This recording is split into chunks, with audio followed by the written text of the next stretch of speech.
বন্ধুরা, একদিন একটা ডাইনি মাথায় করে লাড্ডু নিয়ে যাচ্ছিল, আর সেই লাড্ডুটি ডাইনির মাথা থেকে ফসকে মাটিতে পড়ে যায় এবং সেই লাড্ডুটি এসে পড়ে টুনির সামনে এবং টুনি সেই লাড্ডুটি নিয়ে বাড়ি চলে যায় এবং ডাইনিটি তার লাড্ডু খুঁজতে খুঁজতে টুনির বাড়িতে চলে আসে এবং এসে দেখে যে লাড্ডুটি টুনি তার ছানাকে খেতে দিচ্ছে।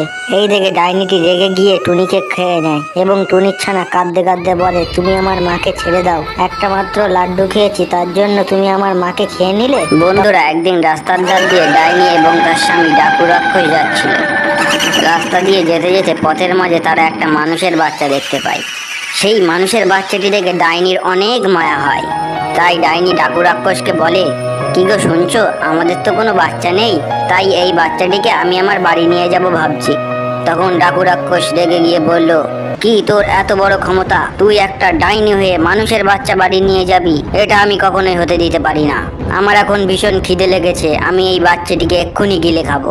ডাইনি তখন বলে, তুমি এই ছোট শিশুকে খেও না। একদিন একটা ভয়ানক ডাইনি পুতুলের রূপ ধরে রাস্তার উপর পড়ে থাকে এবং তার কিছুক্ষণ পরেই সেই রাস্তা দিয়ে যাচ্ছিল টুনটুনি পাখি এবং টুনটুনি পাখির চোখে সেই পুতুলটি পড়ে এবং টুনটুনি পাখি সেই পুতুলটি নিয়ে যায় তার বাড়িতে তার মেয়ে টোনার জন্য। তারা যখন পুতুলটি খাটের পাশে রেখে রাত্রিবেলা ঘুমাচ্ছিল, তখন সেই পুতুলটি থেকে ভয়ানক ডাইনিটি বেরিয়ে আসে এবং সেই ডাইনিটি টুনটুনি পাখির মাথা কেটে খেয়ে নেয়।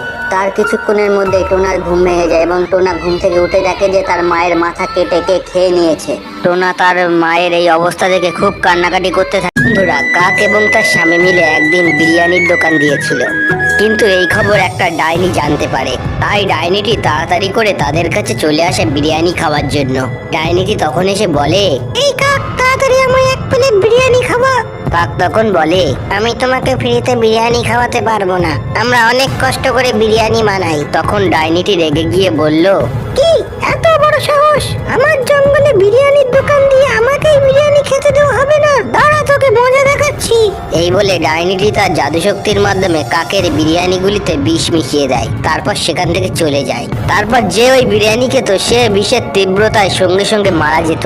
এইদিকে কাক প্রচন্ড দুশ্চিন্তায় পড়ে এবং একটা সাধু বাবার কাছে যায় এবং সাধু বাবাকে গিয়ে সব ঘটনাটি খুলে। বন্ধুরা, একদিন ডাকু রাক্ষস এবং ডাইনি প্লেনে করে যাচ্ছিল, কিন্তু প্লেনটি হঠাৎ নিয়ন্ত্রণ হারিয়ে নিচের দিকে পড়তে থাকে এবং সেই প্লেনটি এসে পড়ে টুনির বাড়ির উপর এবং সেখানে একটা ভয়ঙ্কর বিস্ফোরণ হয়। সেই বিস্ফোরণে টুনির বাড়ি পুরোপুরি ধ্বংস হয়ে যায়। অন্যদিকে টুনির বাড়ি পুড়তে দেখে ডাইনি এবং ডাকু রাক্ষস সেখান থেকে পালিয়ে যায়। তারপর টুনি এসে যখন দেখে তার বাড়িতে আগুন লেগে গেছে, সে খুব কান্নাকাটি করতে থাকে এবং টুনির এই কান্নাকাটি দেখে ডাকু রাক্ষস এবং ডাইনি আবার টুনির সামনে চলে। বন্ধুরা, একদিন টুনি বাড়ি যাচ্ছিল, রাস্তায় যেতে যেতে টুনি একটা আশ্চর্যকর পুতুল দেখতে পায়।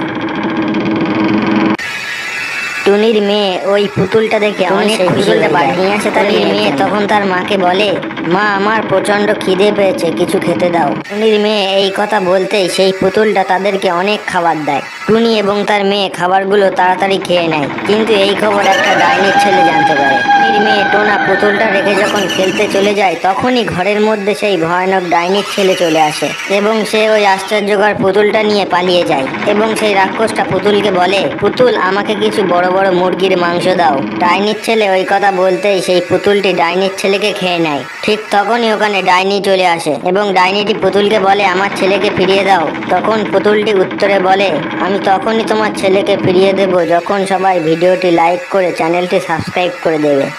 আমাদের ভিডিওটি ভালো লাগলে অবশ্যই চ্যানেলটি সাবস্ক্রাইব করে লাইক বাটনটি ক্লিক করবেন আর আপনার ভিডিও সম্পর্কিত মতামত কমেন্ট বক্সে লিখে জানাবেন।